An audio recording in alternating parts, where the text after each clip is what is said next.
everybody. Today I'm going to show you how to make a classic Italian dish called risotto. And I'm going to show you this because it's the first step in making rice balls. We're going to make the risotto today, then we are going to put it in the fridge overnight, and tomorrow we'll assemble the rice balls. So I'm starting this video today, and then after tomorrow I videotape everything. I will post the recipe in entirety. So here's what we have. This is the rice that we use. I've heard of people using regular rice. Please, if you're going to do a classic rice ball with risotto, this is what you need. It's arborio rice. It has a different consistency and texture to it. Here's the grains, as you can see. And it has to be uncooked, because I'll show you how we're going to cook it. Veggie broth, because I'm making this as a vegan recipe, so if you use chicken broth, then it's not. I'm sorry, not vegan, but for our meatless Fridays. Frozen spinach, I cooked it down and got all the water out of it.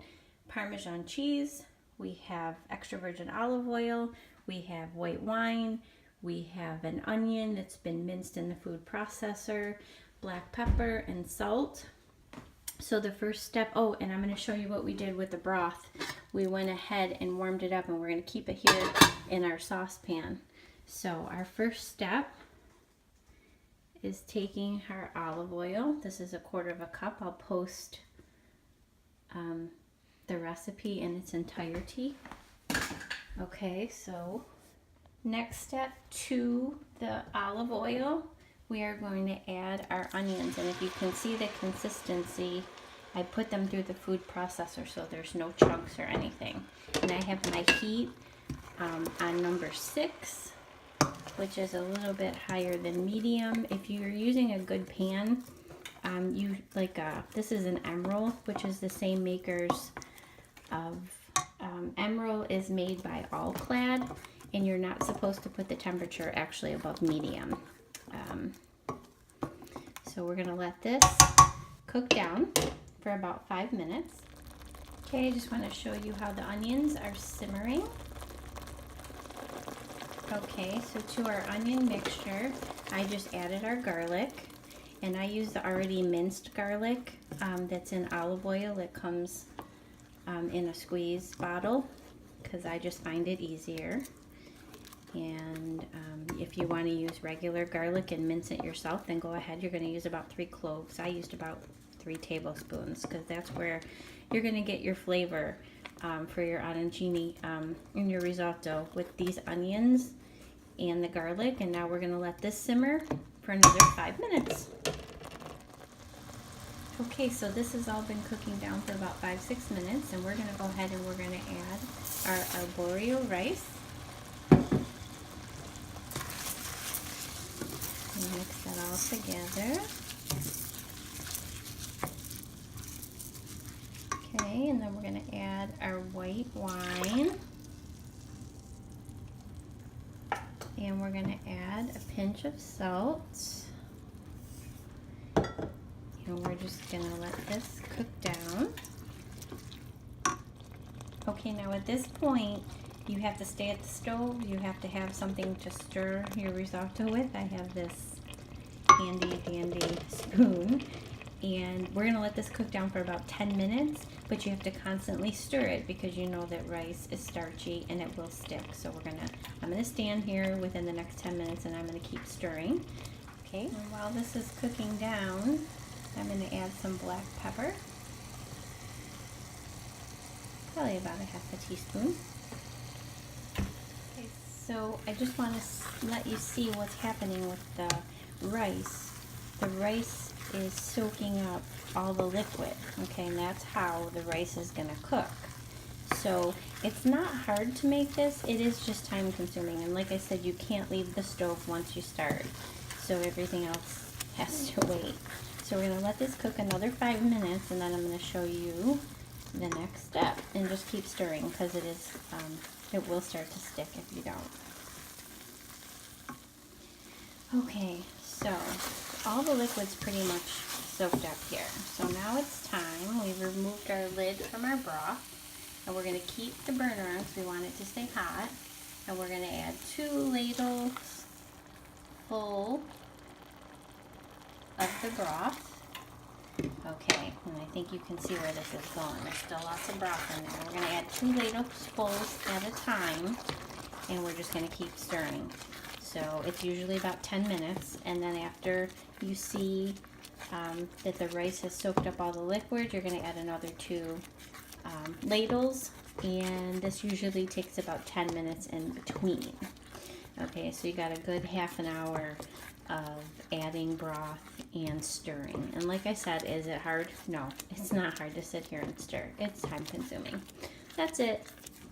But all good things, you know, some good things take a little bit more time. Okay, so now you can see it absorbed all that broth. So now we're ready to add 2 more. Okay, and I'm gonna finish cook this, and I'll come back when it's all done. Okay. Okay, everybody, I finished the risotto, and as you can see, it's nice and dry. There's no more liquid, so I took it off the burner. We're gonna go ahead and add our butter, and it's very hot, so that'll melt. Sorry, I'm trying to do this with one hand. Okay, so we're gonna get our butter in there and let that melt. And now we're gonna add our spinach. Now, if you are making a traditional rice ball, arancini, you wouldn't be putting the spinach in, okay? You'd just be putting the butter and the cheese in. And then the next day, instead of adding just the mozzarella cheese in the middle, you were gonna add a bolognese sauce in the middle. Now, when you make a bolognese sauce and you know you're making rice balls, the sauce needs to be very thick. So bolognese sauce is a traditional meat sauce, and you start it with carrots and celery and onions minced. So it is a thick sauce, and you want it to be thick when you're making rice balls because you don't want it to run out of the rice ball as it's cooking. So here we added the spinach and the butter, and it's all incorporated, you can see. Now the last step is we're going to add the Parmesan cheese, grated Parmesan. Okay.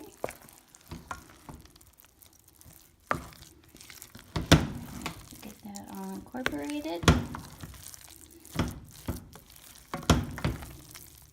Okay, and the next step, coming right up.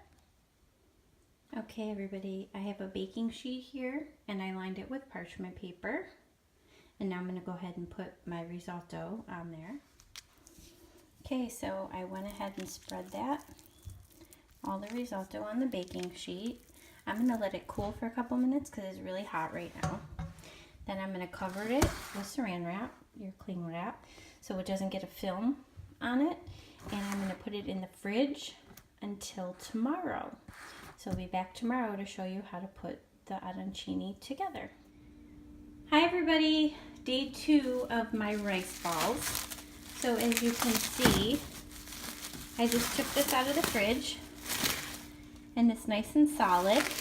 So I'm going to take this, it's going to peel right off the parchment paper, and I'm going to put it into this bowl. So as you can see, it's all kind of one piece. So I'm going to go ahead and add my 1/2 cup of Parmesan cheese, and I'm going to mix this all together. Okay, so this is the consistency of the risotto now. I did mix in the 1/2 cup of Parmesan cheese, and the only way to do it is pretty much with your hands. So now I'm going to go ahead and roll my rice balls. I'm going to go see if I can find an assistant so you guys can actually see how I do it. Okay, so we're going to take a spoon, and then you can make the rice balls whatever size. I like to make them bigger so that you could just have one. And then you go ahead and you put your mozzarella in the center. You want to use cubed mozzarella, not shredded. And then you're just going to pack it together because you don't want it to fall apart when you're frying it. And then put them all there. So I'm going to roll them all out, and then I'll show you the next step. I rolled out all the rice balls. I'm going to flour them. put them in egg and then breadcrumb. So I'll show you the next step. So here's my rice balls. I did them in flour, egg, and then breadcrumbs. I have a Dutch oven over here. I'm heating up the oil. I have my thermometer over here. I'm gonna get the oil to 350 degrees and maintain it at that. And then I'm gonna fry the rice balls, and then I'll show you after that. So my oil has reached the temperature, and I'm gonna go ahead and put the first rice ball in there. Okay everybody, here are the rice balls all done and fried. I am going to let them cool, and then I'm going to put some of them in a Ziploc freezer bag and freeze them, and then you can take them out, let them thaw, put them in the oven to heat them up. So I know it's a lot of work. It took me 2 days. Not hard, just time consuming, and I'm going to take whatever we're going to eat tonight and I'm going to put them in a pan, stick them in the oven to heat them up right before dinner. And they're delicious. I'll post a picture later of one cut open so you can see what the inside looks like. Again, these are the spinach rice balls with the vegetable stock, so you can have these on your Lenten Fridays, or if you're vegetarian, however you want to make them. If you wanted to make them a different way, you're just going to go ahead and put some bolognese sauce in the middle with your cheese and just omit the spinach. Thanks. Bon appetit.